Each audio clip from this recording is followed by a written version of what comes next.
بسم اللہ الرحمن الرحیم کہ بندو دعوت توحید کوئی پھولوں کی سیج نہیں ہے۔ تبلیغ توحید کی وجہ سے آزمائشیں آئیں گی، مصیبتوں کا سامنا کرنا پڑے گا۔ اللہ کے انبیاء علیہم السلام پر آزمائشیں آئیں۔ اللہ کے خلیل ابراہیم کو کیوں آگ میں ڈالا گیا؟ اسی وجہ سے کہ انہوں نے تبلیغ توحید کا حق ادا کیا، شرک کو اپنے ہاتھوں سے توڑا۔ اسی وجہ سے اللہ کے خلیل کو آگ میں ڈالا گیا۔ ابراہیم علیہ السلام کو وطن چھوڑنے پر مجبور کر دیا گیا، انبیاء کو قتل کر دیا گیا، انبیاء کو آروں سے چیر دیا گیا۔ اللہ کے بندوں کو تبلیغ توحید کی وجہ سے، اعلان توحید کی وجہ سے خندقیں کھود کر آگ میں جلا دیا گیا۔ اٹھائیے سورہ بروج پڑھیے، رب ذوالجلال کا ارشاد ہے قتل اصحاب الاخدود النار ذات الوقود اذ هم علیہا قعود وهم على ما يفعلون بالمؤمنین شہود وما نقموا منهم الا ان یؤمنوا باللہ العزیز الحمید۔ ان کا فقط یہ جرم تھا کہ وہ اللہ جل وعلا کی توحید پر ایمان لے آئے۔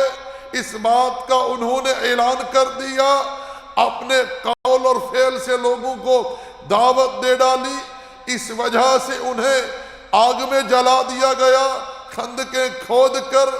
اسی طرح حبیب نجار، اس کا کیا جرم تھا جسے قوم نے پاؤں تلے کچل ڈالا، پتھروں سے مارا، حتیٰ کہ اس کے پیٹ کی آنتیں پخانے کے راستے سے نکل گئی۔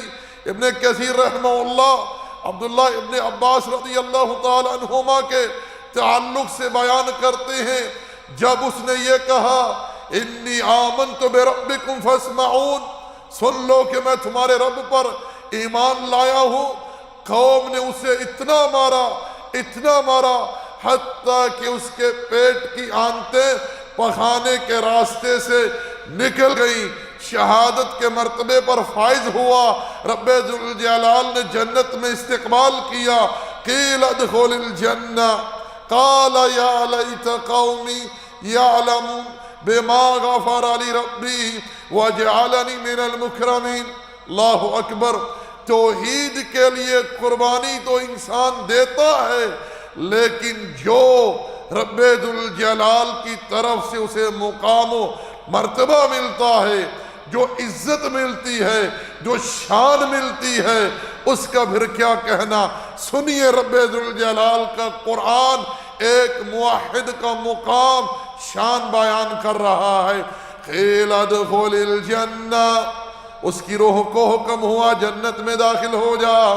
قال یا لیت قومی یعلمون، جب جنت میں روح گئی، جنت کے اندر نعمتیں دیکھی، اکرام دیکھا، مقام دیکھا، کیا تمنا کی؟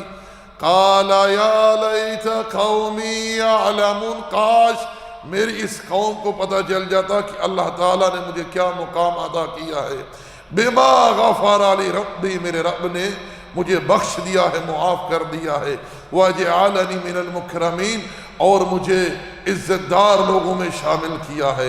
اللہ کے بندو، امام الانبیاء سید ولد آدم علیہ السلام توحید کا پیغام لے کر طائف جاتے ہیں۔ طائف کے لوگ آپ کی بات کو رد کر دیتے ہیں، طائف کے بچوں کو پیچھے لگا دیتے ہیں، پتھروں سے وہ بچے اللہ کے پیغمبر کو مارتے ہیں، حتیٰ کہ لہو لہان ہو کر کھائی میں گرتے ہیں، جوتے خون سے تر ہو گئے۔ اللہ جل وعلا نے آسمانوں سے جبریل کو بھیجا، ارشاد فرمایا جاؤ جا کر میرے پیغمبر سے کہو کہ رب ذوالجلال نے آسمانوں پر آپ کی اور قوم کی گفتگو سنی ہے، یہ پہاڑوں پر معمور فرشتہ ہے، اگر آپ حکم دے تو اہل طائف کو پہاڑوں کے درمیان کچل دیا جائے۔ پیارے پیغمبر نے ارشاد فرمایا نہیں، میں رب سے امید کرتا ہوں کہ اللہ ان کی پشت سے ایسی نسل نکالے گا جو اللہ کی توحید پر ایمان لائیں گے، اللہ کے پیغمبر کی بچیوں کو طلاق ہوئی کیوں؟ اس توحید کی وجہ سے۔ اللہ کے رسول علیہ السلام کو جب ورقہ بن نوفل کے پاس لے کر گئی سیدہ خدیجہ رضی اللہ تعالی عنہا، تو انہوں نے اسی وقت بتلایا، بچے ایک وقت آئے گا کہ تیری قوم تجھے یہاں سے نکال دے گی۔ اللہ کے رسول علیہ السلام نے سوال کیا، کیا میری قوم مجھے یہاں سے نکال دے گی؟ ورقہ بن نوفل نے کہا، ہاں بیٹا، تجھ سے پہلے جو بھی لوگ یہ پیغام لے کر کھڑے ہوئے ان کے ساتھ یہی سلوک ہوا۔ میرے بھائیو، میرے دوستو، پھر وہ وقت آتا ہے کہ اہل مکہ نے اللہ کے پیغمبر کے لیے اور آپ کے صحابہ کے لیے مکے کی سرزمین کو تنگ کر دیا۔ کچھ صحابہ ہجرت کر کے حبشہ تشریف لے گئے۔ اللہ کے رسول علیہ السلام اور ابو بکر رضی اللہ تعالی عنہ ہجرت کر کے مدینہ تشریف لاتے ہیں۔ صحابہ کرام مدینہ تشریف لاتے ہیں، کس لیے؟ اس توحید کے پیغام کو لوگوں تک پہنچانے کے لیے۔ نبی صلی اللہ علیہ وسلم مکہ چھوڑ رہے تھے اور کہہ رہے تھے، میری قوم اگر مجھے یہاں سے نہ نکالتی تو میں اپنے وطن کو چھوڑ کے نہ جاتا۔ صحابہ کرام کو مکہ سے اتنی محبت تھی، اتنی محبت تھی، جب وہ مدینہ آئے تو بیمار پڑ گئے۔ اللہ کے رسول نے دعا کی، یا اللہ، جس طرح مکہ ہمارے لیے محبوب تھا، مدینے کو بھی ہمارے لیے محبوب بنا دے۔ اتنی محبت اس وطن کی، اس سرزمین کی، وہاں اللہ کا گھر ہے، سب کچھ چھوڑ دیا کس اللہ کی توحید کی خاطر۔ آج ہم توحید کی بات کرتے ہوئے ڈرتے ہیں، لوگ ناراض ہو جائیں گے، لوگ ہمارے بارے میں کیا سوچیں گے، ہمارے بارے میں کیا کہیں گے، لوگ ہمیں متشدد کہیں گے، لوگ ہمیں فتنہ قرار دیں گے۔